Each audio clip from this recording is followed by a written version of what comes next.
들으라. 너희 중에 말하기를 오늘이나 내일이나 우리가 어떤 도시에 가서 거기서 1년을 머물며 장사하여 이익을 보리라 하는 자들아, 내일 일을 너희가 알지 못하는도다. 너희 생명이 무엇이냐? 너희는 잠깐 보이다가 없어지는 안개니라. 너희가 도리어 말하기를 주의 뜻이면 우리가 살기도 하고 이것이나 저것을 하리라 할 것이거늘 이제도 너희가 허탄한 자랑을 하니 그러한 자랑은 다 악한 것이라. 그러므로 사람이 선을 행할 줄 알고도 행하지 아니하면 죄니라. 아멘. 네, 우리 서로 다시 한번 인사해 볼까요? 사랑합니다, 축복합니다 하면서 인사합니다. 사랑합니다, 축복합니다.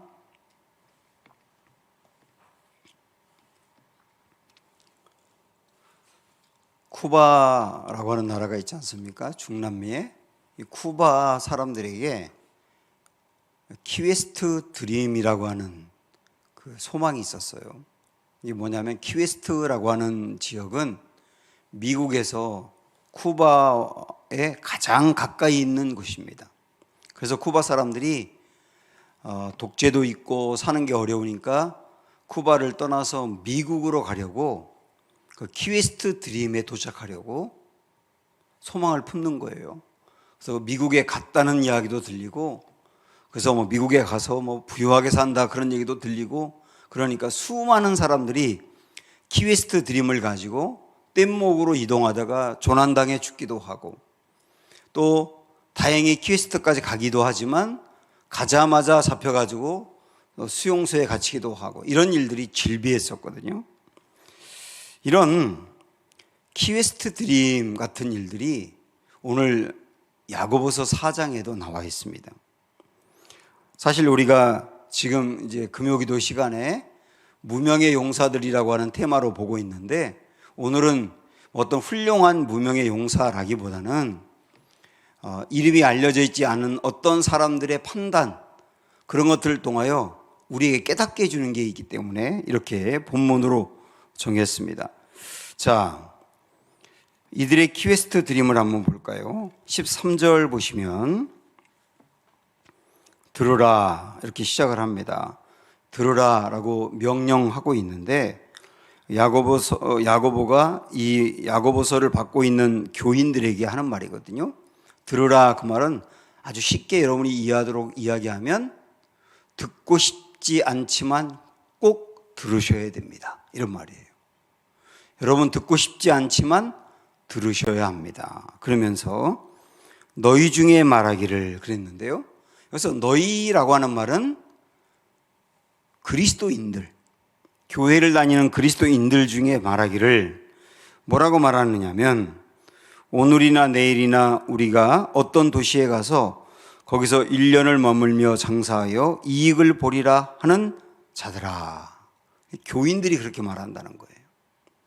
이때 당시에는 이 지중해 연안에 여러 도시들이 주로 무역업을 했기 때문에 거기서 장사를 하다 보면 돈을 꽤 버는 사람이 있었던 것으로 보여요. 그러다 보니까 이게 막 소문으로 흘러서 그 도시에 가가지고 1년 정도만 고생하며 장사하면 팔자 고친다, 평생 먹을 것을 벌 수 있다, 집 한 채를 얻을 수 있다, 이런 식으로 소문이 퍼져나가니까 이 야고보서의 이 말씀을 받고 있는 교인들도 그런 생각을 하는 거예요. 1년만 우리 거기 가서 장사하자, 그리고 돈을 벌자, 이런 생각을 갖고 있는 겁니다. 지금 동남아 같은 나라에서도 한국에 가서 몇 년 동안 일하면 돈을 꽤 많이 번다, 그런 얘기를 하고, 또 어떤 집을 보면 실제 한국에 갔다 온 사람이 갔다 와가지고 그 집 모든 식구들을 다 먹여 살리기도 하고, 그런 얘기가 돌다 보니까 그들이 오직 소망이 코리안 드림이거든요. 코리아에 가서 꿈을 이룰 수 있다, 이런 생각을 갖고 있는 거예요. 우리나라에서도 주식에 대한 붐이 일어나기도 하면서 영혼까지 끌어모아서 그걸 막 산다 그러고, 그다음에 부동산에 투자한다 그러고 대학생들도 젊은이들도 막 너무 무리하게 투자하려 하고 그런 일들이 올해 작년에 막 일어났지 않습니까? 이게 일종의 퀘스트 드림인데요. 한편으로 보면 이 오늘 본문에 있는 말씀만 딱 놓고 보면 아니 어디 가서 장사해가지고 고생해서 1년 뭐 장사해 많은 돈을 벌 수 있다 뭐 큰 문제가 없는 것처럼 보여요. 별 문제가 없는 것처럼 보이죠. 주님은 그런데 들으라 이렇게 시작을 했거든요. 들으라. 듣기 싫어도 지금부터 내가 하는 말을 들으라 이런 얘기거든요. 경고입니다. 그러면 겉으로 볼 때 별 문제 없어 보이는데 왜 경고하고 있느냐, 무엇이 문제냐라고 할 때 우선 이런 생각을 갖고 있는 이들이 갖고 있는 문제가 뭔지 한번 15절 보세요. 너희가 도리어 말하기를 주의 뜻이면 우리가 살기도 하고 이것이나 저것을 하리라 할 것이거늘. 16절에 이제도 너희가 허탄한 자랑을 하니 그러한 자랑은 다 악한 것이라. 이 말씀에서 지금 이런 13절 같은 생각을 갖고 있는 사람들이 갖고 있는 문제가 뭐냐면 하나님의 뜻을 묻지 않는다는 거예요. 그럼 보십시오. 지금도 뭐 어디 다른 도시에 가가지고 1년 동안 일을 한다는 게 쉬운 문제가 아닌데 이때 당시에 살던 곳을 떠나서 1년 동안 낯선 곳에 가서 장사를 한다 그것은 거의 자기의 전 인생을 거는 거예요. 실질적으로는. 이 엄청나고 중요한 일을 하는데 이들이 그 중요한 일을 결정하면서 하나님의 뜻을 묻지 않는다는 거예요. 다시 말하면 하나님의 뜻을 묻지 않는다고 하는 말은 중요한 계획 속에 하나님이 없다는 겁니다. 그 중요한 계획을 결정하고 추진하는데 하나님과 연결이 안 돼 있다는 거예요. 이것을 오늘 본문에서 이야기하고 있는 겁니다.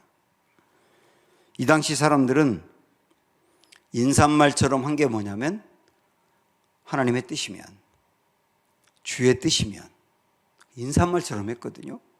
그래서 이 사람도 15절에 우리가 읽었지만 주의 뜻이면 우리가 살기도 하고 이것이나 저것을 하리라 말을 했단 말이에요. 주의 뜻이면 내가 장사할게요.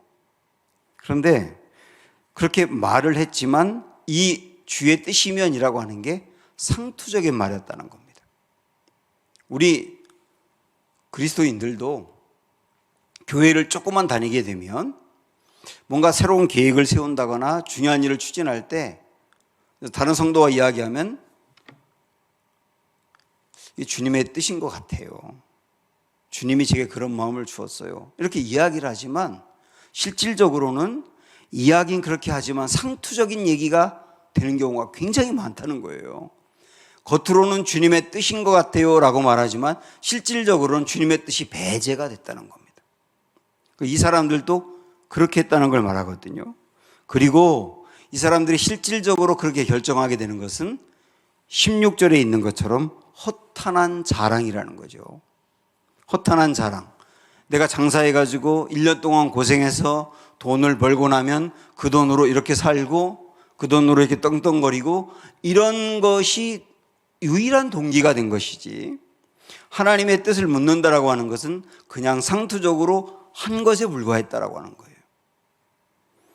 이런 마음을 가지고 할 때 그 일이 잘 풀려도 문제고 안 풀려도 문제가 되는 거거든요. 그러니까 하나님을 배제한 상태에서 여러분도 계획을 세울 수가 있어요. 근데 하나님을 배제한 상태에서 세운 계획은 잘 될 수도 있어요. 잘 될 수도 있는데 하나님을 배제한 상태로 세운 계획이 잘 되면 잘 될수록 계속 하나님에게서 더 멀어집니다. 그리고 잘 안 되면 안 돼서 문제가 되는 거예요. 그래서 어떤 계획을 세우고 어떤 꿈을 꾸고 그러는 것들이 잘못됐다고 말하는 게 아니라 정말 거기에 하나님의 뜻을 묻는 일이 있었느냐라고 하나님 말씀하시는 겁니다.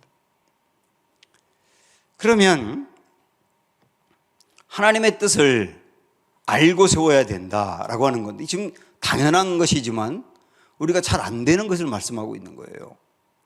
하나님의 뜻을 묻고 하나님의 뜻을 알고 계획을 세워야 한다. 이렇게 말씀하는 건데 항상 그게 우리의 고민이지 않습니까? 하나님의 뜻을 어떻게 알아요? 이게 우리의 고민인데요. 사실 우리가 하나님의 뜻을 안다고 하는 것은 굉장히 어떤 의미로 본다면 본능적인 거예요. 어떤 스킬이라든지 어떤 공식이라든지 어떤 폼이라든지 이런 게 있는 게 아니라 하나님의 뜻을 아는 것은 본능적이라고 할 수 있습니다. 자, 하나의 예를 한번 들어볼게요. 마태복음 25장에 보면 거기에 양과 염소라고 하는 비유가 나오는데 천국에 들어가는 사람, 지옥에 들어가는 사람을 이렇게 구분을 하죠.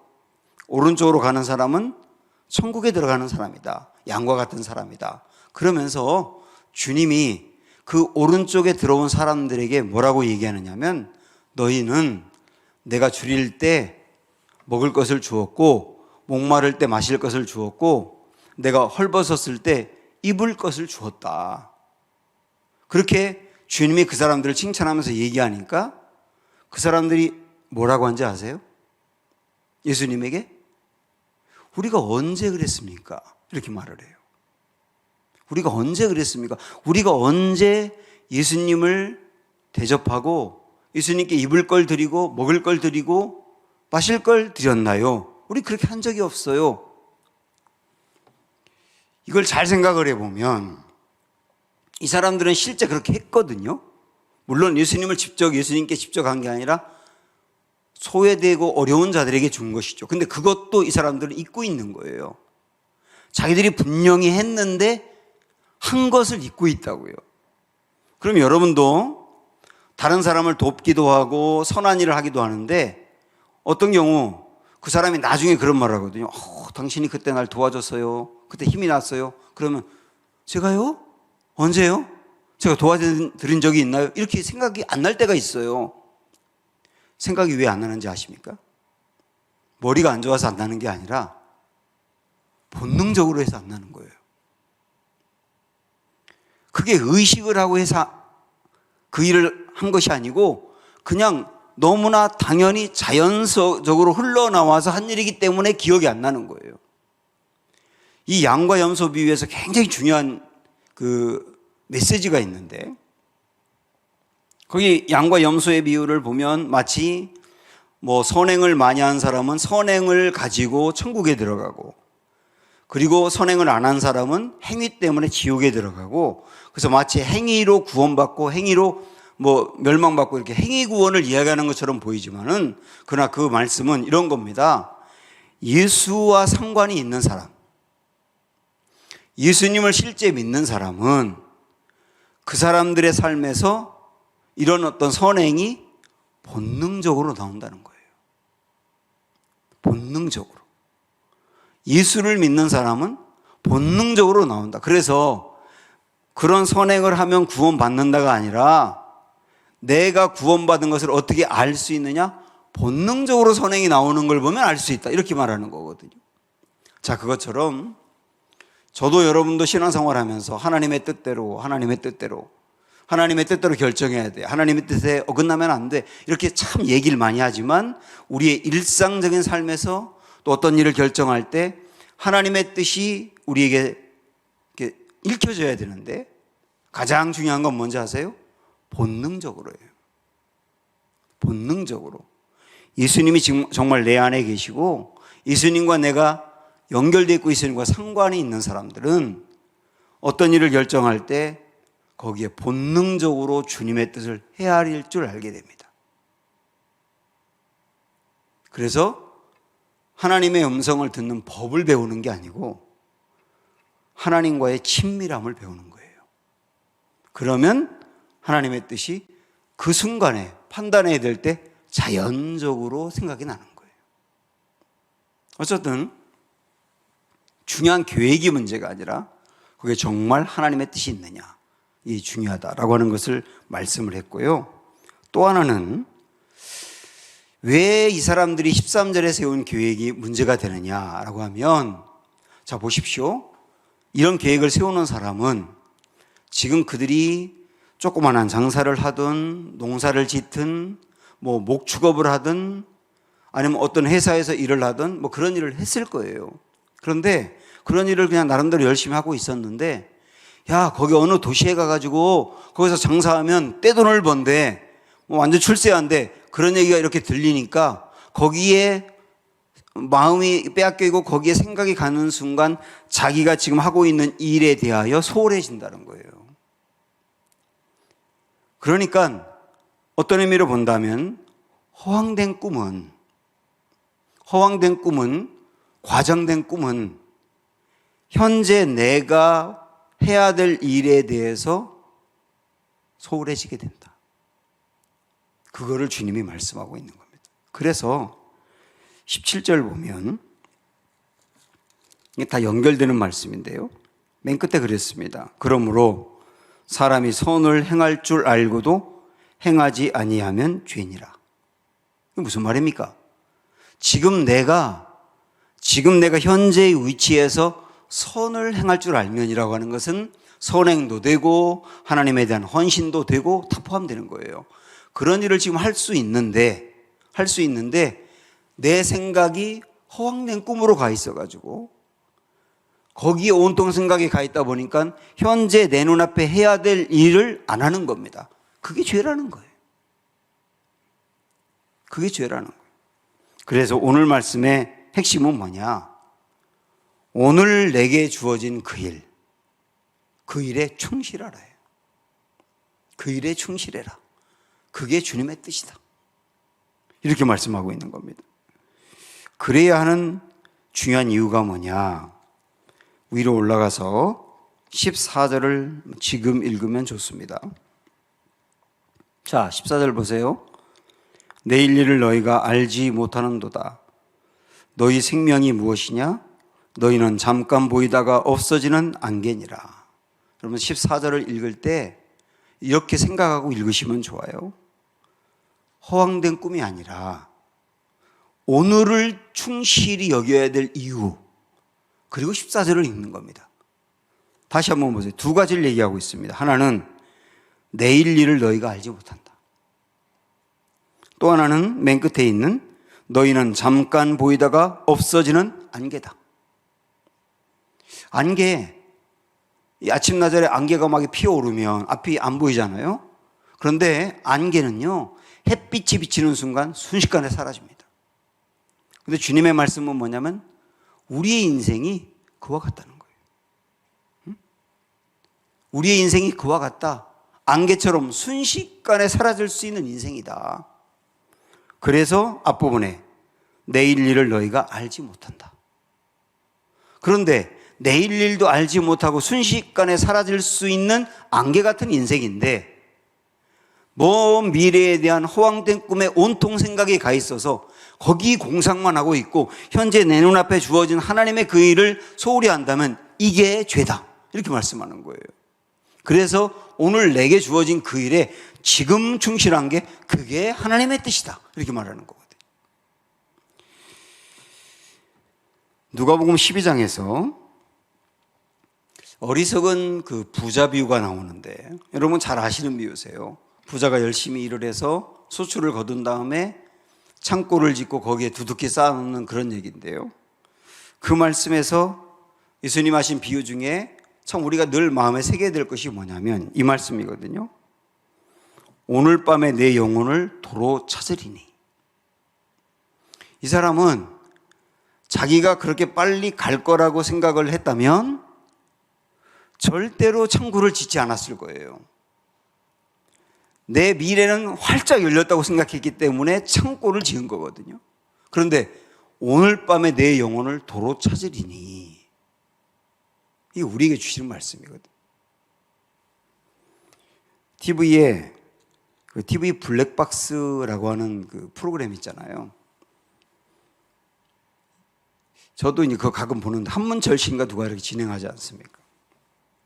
그거 보면 어떤 사고가 일어나게 된 그 과정들을 블랙박스로 그대로 보여주지 않습니까? 어떤 남녀가 놀러 가는지 막 노래를 부르면서 운전하면서 가더라고요. 그런데 갑자기 어떤 차가 확 끼어들어가지고 순간적으로 1초도 안 되는 사이에 생명이 끝나기도 하더라고요. 그리고 아주 편안하게 라디오를 들으면서 운전하며 가는데 뒤에서 그냥 들이받아가지고 갑자기 이 사람이 갖고 있는 생각과 미래가 끝나버리는 거예요. 저는 그 프로그램을 보면서 어쩌면 하나님이 우리 인생을 미리 경고로 보여주는 것일 수도 있다는 생각이 드는 겁니다. 우리 인생은 잠깐 보이다가 사라지는 안개와 같다. 내일 일을 너희가 알지 못한다라고 하는 거거든요. 이번 주에 우리 빌 집사님이 소천하셨는데, 제가 주일날 그 저녁에 6시쯤 됐는데요. 아내 되는 그 장채경 집사님이 저한테 전화를 하셨어요. 그러면서 목사님, 남편이 의식이 없어요 그러더라고요. 너무 놀래가지고 119를 부르라고 이야기한 다음에 불이 났게 집사님 집으로 갔는데요. 119가 와가지고 심폐소생술을 하고 있더라고요. 그래도 안 되니까 국제성모병원으로 옮겼는데 또 제가 또 따라가 봤는데요. 거기서도 계속 어떤 조치를 했던 것 같은데 끝내 돌아가셨어요. 근데 장채경 집사님이 남편이 의식이 없는 걸 발견한 게 오후 6시거든요. 그런데 사망했다는 이야기를 6시 50분에 들었어요. 제가 장채경 집사님 옆에서 그 모습을 다 지켜보면서 멀쩡하게 같이 식사하고 저녁 식사까지 같이 했거든요. 식사하고 단 50분 만에 남편이 떠난 것을 본 거예요. 도저히 이게 이해가 되세요? 도저히 이해가 안 되는 일이잖아요. 도저히. 그런데 이게 현실이더라고요. 제가 이 장례 치르는 과정에서 정말 중요하게 제 마음에 다가왔던 것이 뭐냐면, 와, 오늘이라고 하는 게 얼마나 중요한지였어요. 제 개인적으로는 오늘 하나님이 제게 맡기신 이 목회, 이 오늘이 저에게 얼마나 중요한 목회인지, 그러면서 코로나 때문에 이것도 나중에 그냥 다 나중에 했는데, 코로나든 뭐든 오늘 할 수 있는 것을 정말 하나님이 주시는 그 마음 가지고 신실하게 하는 오늘이 얼마나 중요한지를 정말 다시 한번 깨닫게 되더라고요. 왜요? 오늘 14절에 있는 이 말씀 그대로 내일 일을 너희가 알지 못한다. 인생은 잠깐 있다가 사라지는 안개와 같다라고 하는 말씀이 실제 그렇기 때문이죠. 이것을 본다고 하면 내일이라고 하는 것은 하나님이 그냥 우리에게 선물로 주어야만 살 수 있는 날인 거예요. 오늘은 실제인데 내일은 하나님의 선물로 주어야만 살 수 있는 날이라고요. 그래서 오늘이 얼마나 중요한지 몰라요. 그런데 이 오늘을 먼 미래에 대한 공상, 그리고 허황된 꿈, 어떤 소문으로 듣는 것 때문에 거기에 온통 생각과 마음이 빼앗겨서 오늘에 충실하지 못한다고 하면 이게 어리석은 것이다, 그 말입니다. 제가 가끔 이제 생각도 하고 여러분에게 말씀을 전했던 그 이야기 중에 시편 131편이 있거든요. 제가 이 말씀을 이렇게 알게 된 다음부터 참 자주 생각을 하는데, 한번 가보세요. 131편 시편, 구약성경 900쪽에 있습니다.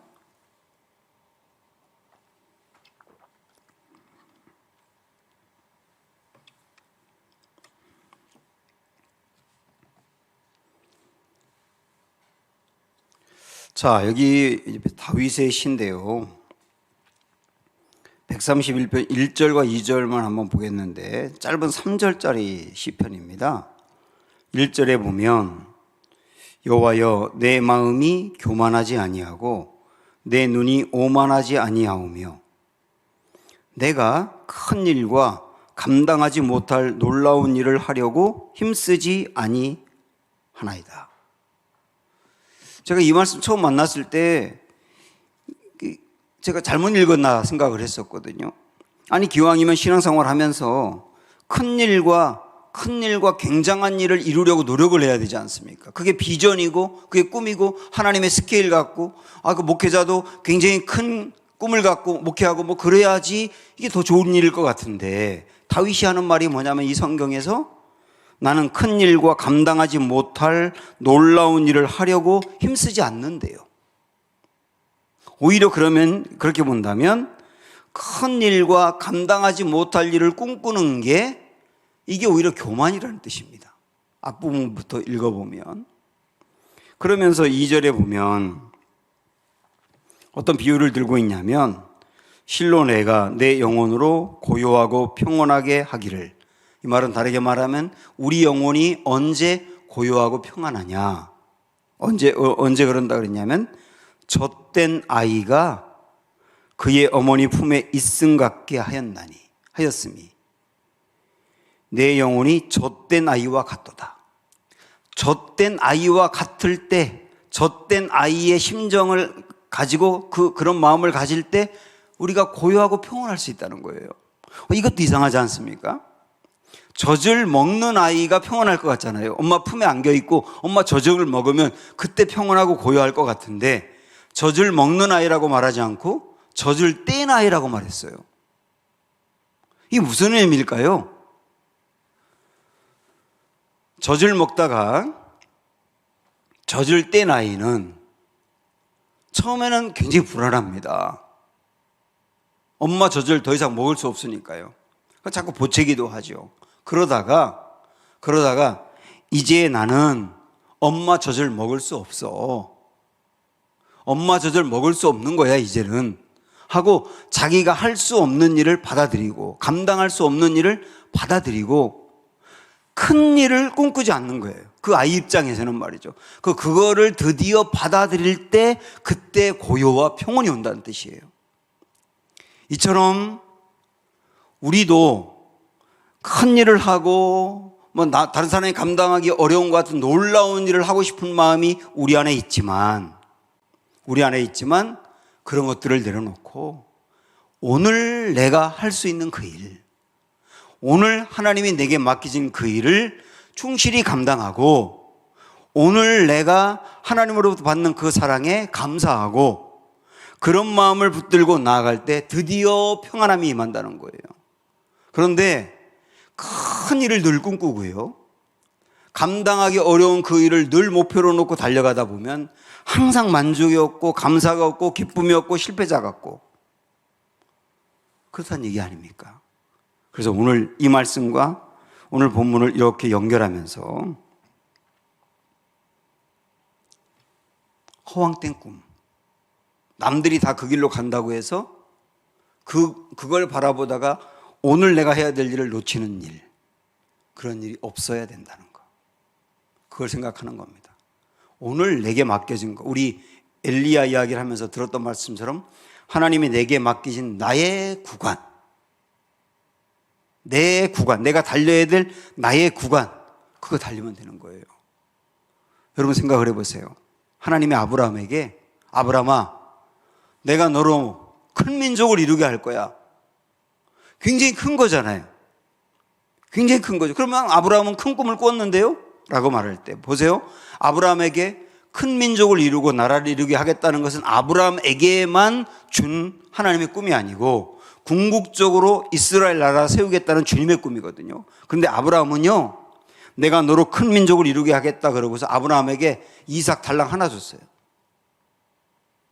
그리고 내가 너에게 나라를 세우게 하겠다라고 하고 하나님은 아브라함에게 달랑 땅을 줬는데 죽은 사라를 묻을 막벨라 굴이라고 하는 그 땅 하나만 줬어요.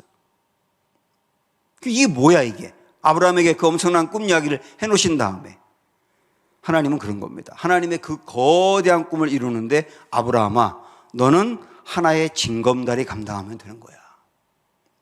응? 너는 하나의 징검다리 감당하면 돼. 내 아들 이삭은 또 하나의 징검다리 감당하면 되는 거고, 또 그 다음에는 또 징검다리 하나 감당하면 되는 거야. 그게 나의 구간이겠죠.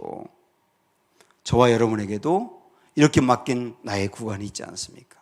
올 한 해 마감해 가는데 굉장히 큰 일을 이루지 못하고 거대한 거 이루지 못했다 해서 실패자라고 생각하지 마시고, 내년을 계획을 세울 때도 엄청난 꿈, 엄청난 기대 이런 것도 갖지 마시고 그냥 나는 징검다리 하나 감당한다.